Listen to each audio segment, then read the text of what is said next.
要做的话，就是要做3颗。这边做了以后，他不保证这一边是完整，所以他说这边也需要再做，他是建议我要做植牙。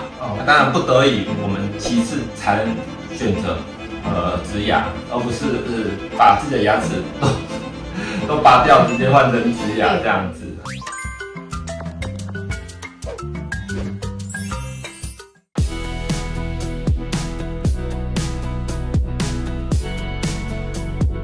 潘小姐你好，你好。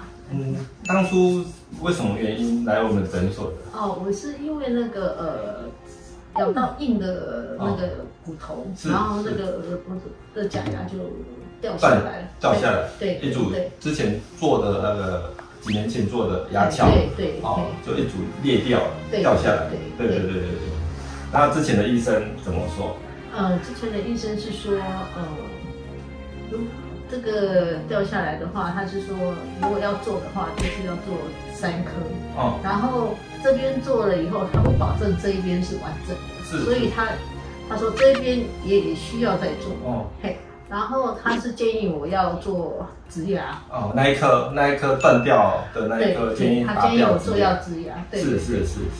那因为我的我有骨质疏松的问题，那我有打骨密度的那个针，所以我就没有办法做。对。可是医生说，如果那个可以去请我的骨科医生评估，但是我才打第1次，我总共要打4次，半年打1次，打第1次，所以我觉得不太放心。对。所以我就来请吴医师帮我再看。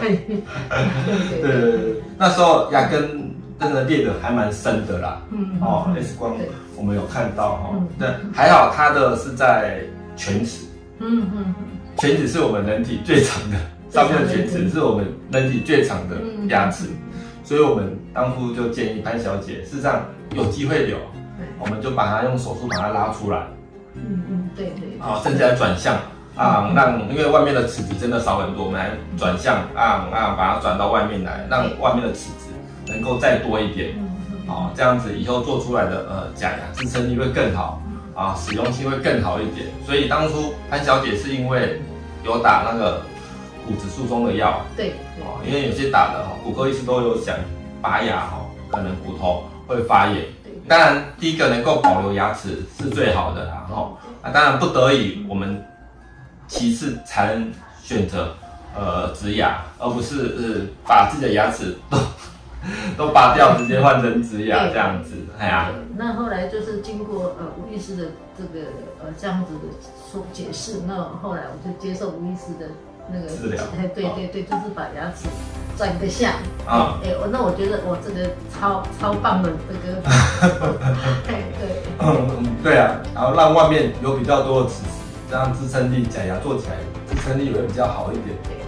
然后至少就是说不用做，就是说一定要去植牙或是做什么，就是可以照原来的方式去治疗。对啊，照着原本的假牙的方式，继续让牙桥继续使用。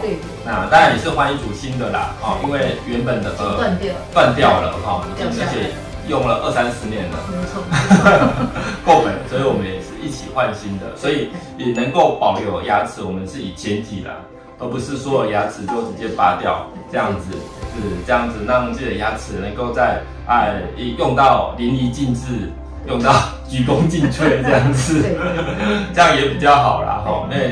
药质以后多的是机会，可是牙齿拔掉就没了。没错，而且是在这种状况下拔它。更有风险。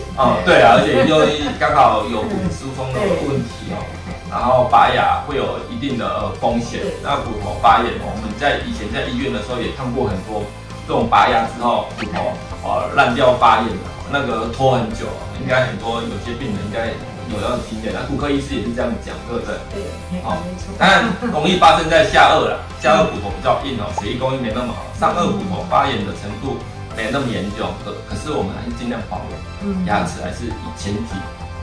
觉得真的万不得已，再来考虑植牙这样子。好，谢谢大夫，谢谢，谢谢。